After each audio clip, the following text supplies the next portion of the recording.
Good morning student, this is Swati Tamrakar. आज हम हिंदी का चैप्टर नंबर 9 भाग्य बड़ा या साहस पढ़ेंगे। तो चलिए हम शुरू करते हैं चैप्टर नंबर 9 भाग्य बड़ा या साहस। इस पाठ में लेखक ने भाग्य और साहस में प्रतिस्पर्धा दिखाई है कि दोनों में से श्रेष्ठ कौन है। तो अब हम इस कहानी को सुनते हैं और समझते हैं। एक बार भाग्य और साहस में इस बात पर बहस छिड़ गई कि कौन श्रेष्ठ है, मतलब कि कौन बड़ा है। तो भाग्य ने कहा, मैं सबसे बड़ा हूँ। मैं जब जिसे चाहूँ राजा से रंक बना दूँ और रंक से राजा भी बना सकता हूँ। तो फिर साहस ने कहा कि अरे रहने दो, छोड़ो छोड़ो, मैं तो तुमसे भी बड़ा हूँ, क्योंकि जिस आदमी में साहस ना हो वह कुछ नहीं कर सकता और जिसमें साहस होता है वही सुखी होता है, इसलिए मैं तुमसे बड़ा हूँ। तो फिर भाग्य कहता है कि ऐसा कुछ नहीं है। अगर जिसके भाग्य में सुख नहीं है तो वह चाहे कितना भी साहस कर ले, साहस के बल पे उसे कभी भी सुख नहीं मिल सकता। तो साहस उदाहरण देते हुए कहता है कि मान लो किसी के भाग्य में लिखा है कि उसे जंगल में बहुत सारा धन मिलेगा। अब अगर उस आदमी में साहस होगा तभी तो वह जंगल में जाएगा। तो इसका सीधा सा मतलब यह हुआ कि साहस भाग्य से बड़ा है।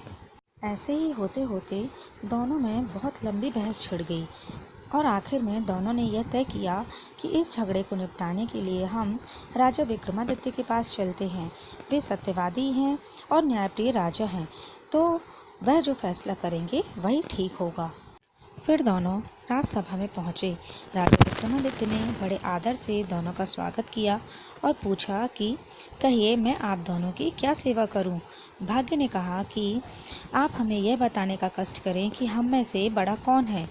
तो राजा विक्रमादित्य बड़े चक्कर में पड़ गए कि उनसे क्या कहें तो क्या कहें।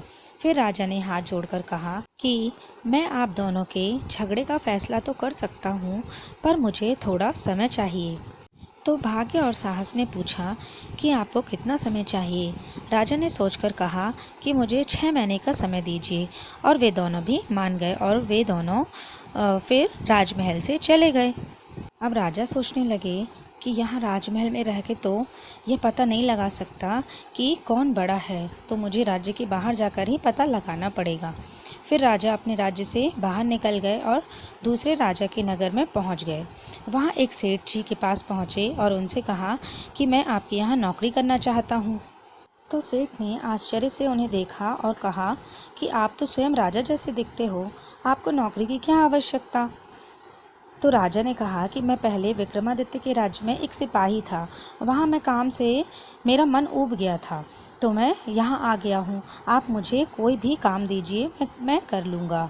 तो सेठ ने पूछा कि क्या काम करोगे तुम? तो राजा बोला कि जो काम कोई नहीं कर सकेगा वह काम मैं करूँगा। फिर सेठ ने पूछा कि कितनी तनख्वाह लोगे? तो राजा बोला 1 लाख रुपए रोज का। यह सुनकर सेठ ने आश्चर्य से कहा कि यह तो बहुत ज़्यादा है। फिर सेठ ने बहुत सोचा और 1 लाख रुपए रोज का देने के लिए तैयार हो गया।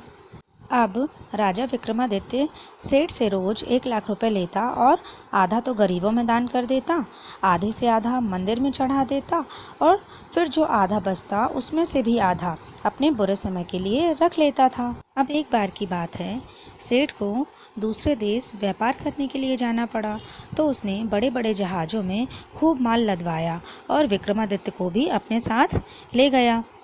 अब अचानक से बीच समुद्र में जहाज़ फंस गया। मल्लाहों ने बहुत कोशिश की जहाज़ को निकालने की, पर जहाज़ नहीं निकला। फिर सेठ ने विक्रमादित्य से कहा कि मैं तुम्हें रोज का 1 लाख रुपए देता हूँ और तुमने ही यही कहा था कि जो काम कोई नहीं कर सकेगा वो तुम करोगे, तो ज़रा देखो कि समुद्र के बीच में ये जहाज़ कैसे फंस गया है। अब तुम ही इसे आगे खिसकाओगे। विक्रमादित्य तैयार हो गया और पानी में उतरकर जहाज को जोर से धक्का मारकर निकाल दिया। सेठ जहाज लेकर आगे चला गया और राजा वहीं रह गया। फिर राजा भी अपने राज्य वापस लौट गया और राजा सिंहासन पर बैठे ही थे कि भाग्य और साहस भी दोनों वहां आ गए। भाग्य ने कहा कि राजन, आज 6 माह पूरे हो गए हैं, अब आप हमारा फैसला कर दीजिए। राजा विक्रमादित्य ने कहा कि आप दोनों ही बराबर हैं। यह सुनकर भाग्य और साहस दोनों ही चौंक पड़े और बोले कि अरे यह कैसे हो सकता है। तो राजा ने अपनी पूरी कहानी उन्हें सुनाकर फैसला देते हुए कहा कि यदि साहस ना हो तो भाग्य भी साथ नहीं देता, और यदि भाग्य ना हो तो साहस बेकार है। आप दोनों ही समान हैं। इसके बाद भाग्य और साहस में कभी झगड़ा नहीं हुआ और वे दोनों बड़े प्रेम से एक दूसरे के साथ रहने लगे। बच्चों, इस कहानी में राजा का न्याय, उच्च कोटि का न्याय दिखाया गया है। उम्मीद है आप सभी को यह कहानी समझ में आई होगी। तो चलिए अब मिलते हैं अगली क्लास में। Thank you.